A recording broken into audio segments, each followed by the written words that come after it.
Clima quente, temperatura 35 graus. Jogar bola com um sol desses não é fácil.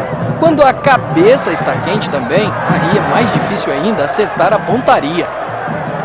Esse é o Guarani que o torcedor viu hoje à tarde, nervoso, errando o rumo 2 vezes com o Schwenk. Já no segundo tempo, o Rafael Costa começou arriscando, só que os bugrinos conhecem e lembraram de um nome: Douglas, o camisa 1 que também parou o Danilo.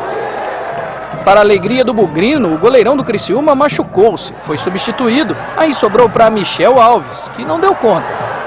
Fumagalli, que tinha acabado de entrar, achou o Danilo, foi só fazer e com estilo, como há tempos o Brinco não via. Mas tá vendo essa festa aí?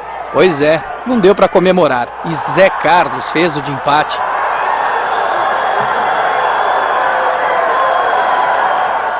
E a tragédia completa começou nesse lance envolvendo o goleiro Emerson e terminou com o chute de Lins. Guarani 1, Criciúma de virada 2.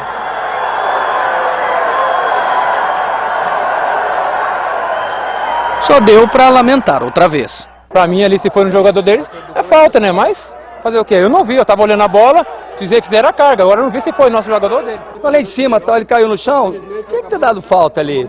Não, é difícil trabalhar assim. Não pode existir, acho que a gente fez o primeiro gol, estava merecendo pelo ter feito melhor partida do que o Criciúma.